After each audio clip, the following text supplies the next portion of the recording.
Chapter 18. The Prince with the Tramps. The troop of vagabonds turned out at early dawn and set forward on their march. There was a lowering sky overhead, sloppy ground underfoot, and a winter chill in the air. All gaiety was gone from the company. Some were sullen and silent. Some were irritable and petulant. None were gentle-humored. All were thirsty. The ruffler put Jack in Hugo's charge with some brief instructions, and commanded John Canty to keep away from him and let him alone. He also warned Hugo not to be too rough with the lad. After a while the weather grew milder and the clouds lifted somewhat. The troop ceased to shiver and their spirits began to improve. They grew more and more cheerful, and finally began to chaff each other and insult passengers along the highway. This showed that they were awakening to an appreciation of life and its joys once more. The dread in which their sort was held was apparent in the fact that everybody gave them the road and took their ribald insolences meekly, without venturing to talk back. They snatched linen from the hedges, occasionally in full view of the owners, who made no protest, but only seemed grateful that they did not take the hedges too. By and by they invaded a small farmhouse and made themselves at home, while the trembling farmer and his people swept the larder clean to furnish breakfast for them. They chucked the housewife and her daughters under the chin whilst receiving the food from their hands, and made coarse jests about them, accompanied with insulting epitaphs and bursts of horse laughter. They threw bones and vegetables at the farmer and his sons, kept them dodging all the time, and applauded uproariously when a good hit was made. They ended by buttering the head of one of the daughters, who resented some of their familiarities. When they took their leave, they threatened to come back and burn the house over the heads of the family if any reports of their doings got to the ears of the authority. About noon, after a long and weary tramp, the gang came to a halt behind a hedge on the outskirts of a considerable village.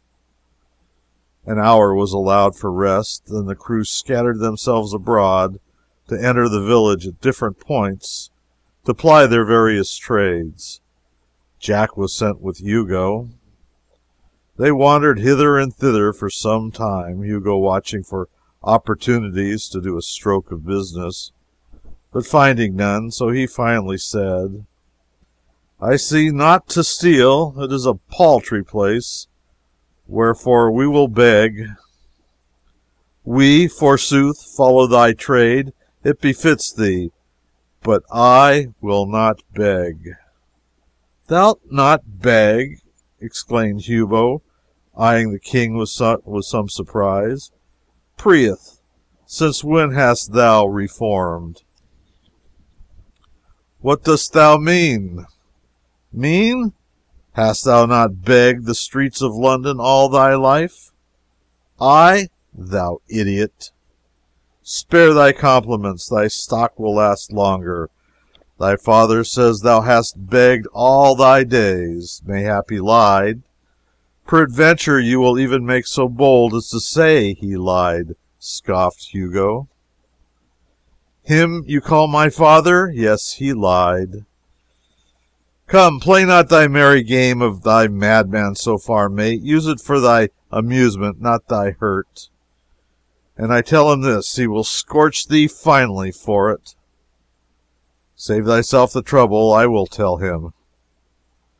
"I like thy spirit, I do in truth, but I do not admire thy judgment. Bone rackings and bastings be plenty enough in this life without going out of one's ways to invite them. But a truce to these matters. I believe your father. I doubt not he can lie. I doubt not that he doth lie upon occasion. for the best of us do that, but there is no occasion here. A wise man does not waste such good a commodity as lying for naught. But come, sith it is why thy humor to give over begging withal, shall we busy ourselves with robbing kitchens? The king said impatiently, Have done with this folly, you weary me. Hugo replied with temper, Now hark thee, mate, you will not beg, you will not rob, so be it, but I will tell you what you will do. You will play decoy whilst I beg. Refuse, and you think you may venture? The king was about to reply contemptuously when Hugo said, interrupting, Peace! Here comes one with a kindly face. Now will I fall down on a fit when a stranger runs to me? Set you up a wail and fall upon your knees, seeming to weep, then cry out as all the devils of misery were in thy belly, and say, O sir, it is my poor afflicted brother, and we being friendless. O God's name, cast through thy merciful eyes one pitiful look upon a sick, forsaken, and most miserable wretch. Bestow one little penny out of thy riches upon one smitten of God and ready to perish. And mind you, keep on wailing, and abate not till we bilk him out of his penny, else you shall rue it.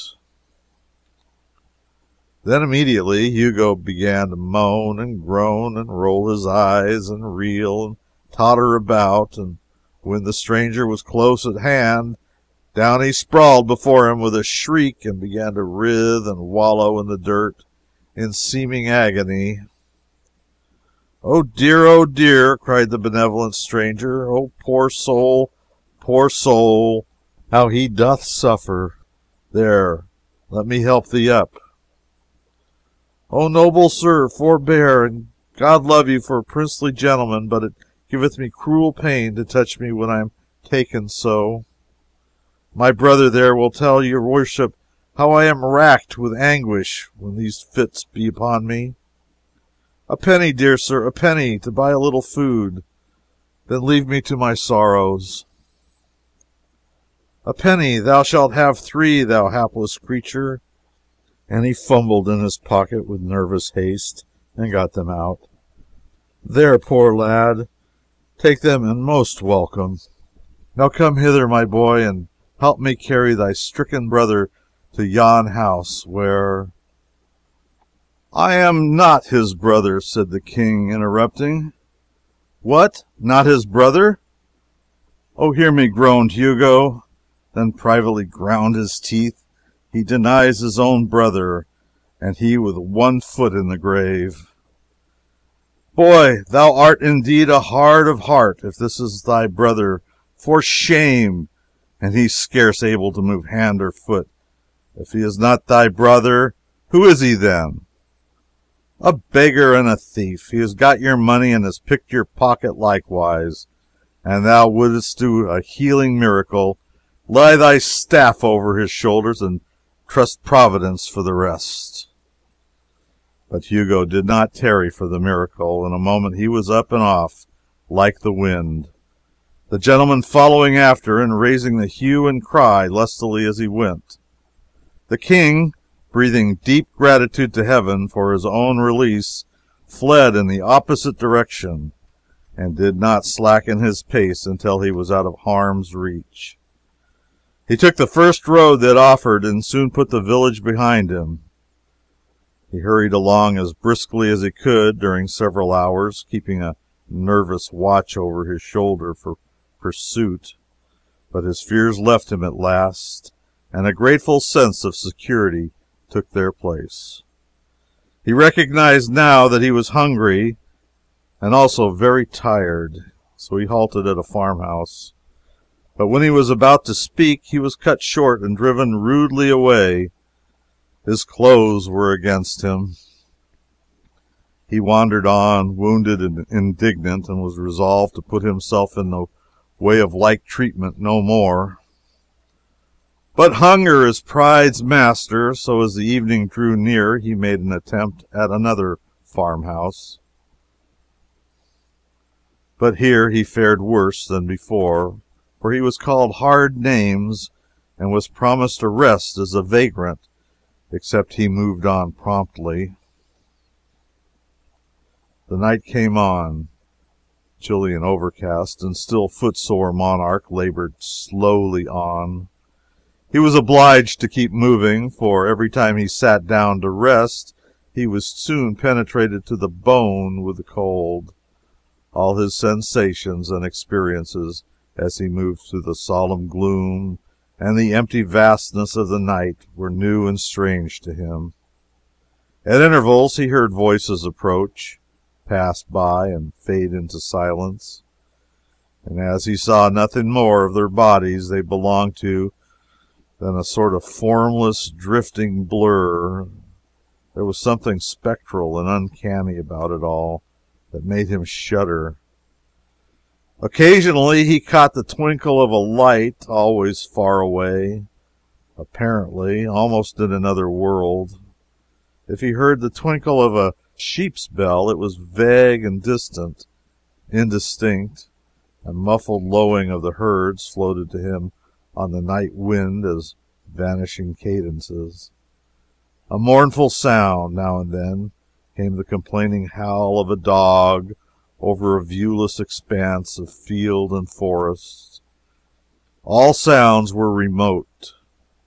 They made the little king feel that all life and activity were far removed from him, and that he stood solitary, companionless, in the center of a measureless solitude. He stumbled along through the gruesome fascinations of this new experience, startled occasionally by the soft rustling of the dry leaves overhead, so like human whispers they seemed to sound, and by he came suddenly upon the freckled light of a tin lantern near at hand. He stepped back into the shadows and waited. The lantern stood by the open door of a barn. The king waited some time. There was no sound, and nobody stirring. He got so cold standing still, and the hospitable barn looked so enticing that at last he resolved to risk everything and enter. He started swiftly and stealthily, and just as he was crossing the threshold, he heard voices behind him. He darted behind a cask within the barn and stooped down. Two farm laborers came in, bringing the lantern with them, and fell to work, talking meanwhile.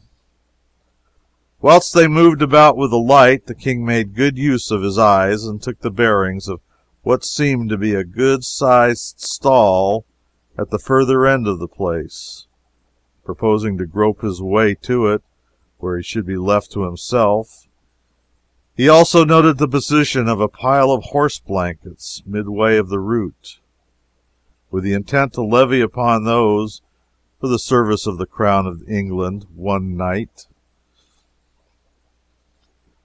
By and by the men finished and went away, fastening the door behind them and taking the lantern with them.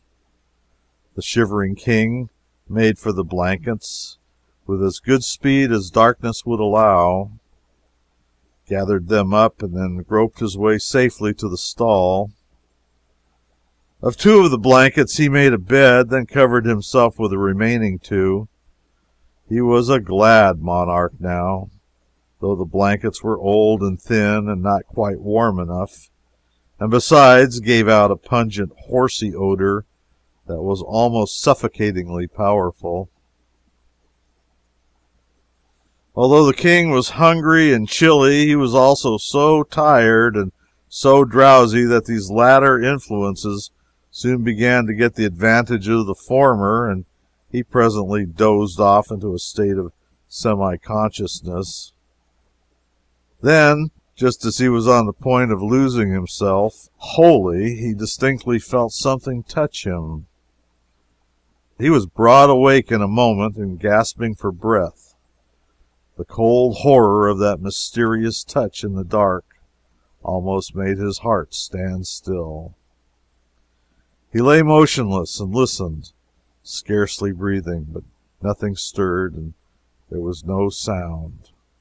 He continued to listen and wait during what seemed a long time, but still nothing stirred, and there was no sound. So he began to drop into a drowse once more, and all at once he felt a mysterious touch again. It was a grisly thing, this light touch upon his noiseless and invisible presence. It made the boy sick with ghostly fears. What should he do? That was the question, but he did not know how to answer it. Should he leave these reasonable, comfortable quarters and fly from this inscrutable horror? But fly whither? He could not get out of the barn, and the idea of scurrying blindly hither and thither in the dark within the captivity of the four walls, with this phantom gliding after him and visiting him with that soft, hideous touch upon cheek or shoulder at every turn, was intolerable. But to stay where he was and endure this living death all night, was that better? No. What, then, was there left to do? Ah, there was but one course. He knew it well. He must put out his hand and find that thing. It was easy to think this, but it was hard to brace himself up to try it. 3 times he stretched his hand a little way out into the dark, gingerly, and snatched it back suddenly, and with a gasp, not because it had encountered anything, but because he had felt so sure it was going to. But the 4th time he groped a little further, and his hand lightly swept against something soft and warm. This petrified him nearly with fright. His mind was in such a state that he could imagine the thing was nothing else than a corpse, newly dead and still warm, and he thought he would rather die than touch it again. But he thought this false thought because he did not know the immortal strength of human curiosity. In no long time his hand was tremblingly groping again against his judgment, and without his consent, but groping persistently on just the same. It encountered a bunch of long hair. He shuddered, but followed up the hair and found what seemed to be a warm rope, followed up the rope and found an innocent calf. For the rope was not a rope at all, but the calf's tail. The king was cordially ashamed of himself for having gotten all that fright and misery out of so paltry a matter as a slumbering calf. But he need not have felt so about it, for it was not the calf that frightened him, but a dreadful non-existent something which the calf stood for. And any other boy in those old superstitious times would have acted and suffered just as he had done. The king was not only delighted to find that the creature was only a calf, but delighted to have the calf's company, for he had been feeling so lonesome and friendless that the company and comradeship of even this humble animal were welcome. And he had been so buffeted, so rudely entreated by his own kind, that it was a real comfort to him to feel that he was at last in the society of a fellow creature that had at least a soft heart and a gentle spirit, whatever loftier attributes might be lacking. So he resolved to waive rank and make friends with the calf. While stroking its sleek, warm back, for it lay near him and within easy reach, it occurred to him that this calf might be utilized in more ways than one, whereupon he rearranged his bed, spreading it down close to the calf. Then he cuddled himself up to the calf's back, drew the covers over himself and his friend, and in a minute or two was as warm and comfortable as he had ever been in the downy couches of the regal palace of Westminster. Pleasant thoughts came at once. Life took on a cheerfuller seeming. He was free of the bonds of servitude and crime, free of the comradeship of base and brutal outlaws. He was warm, he was sheltered. In a word, he was happy. The night wind was rising. It swept by in fitful gusts that made the old barn quake and rattle. Then its forces died down at intervals and went moaning and wailing around corners and projections. But it was all music to the king, now that he was snug and comfortable. Let it blow and rage, let it batter and bang, let it moan and wail. He minded it not, he only enjoyed it.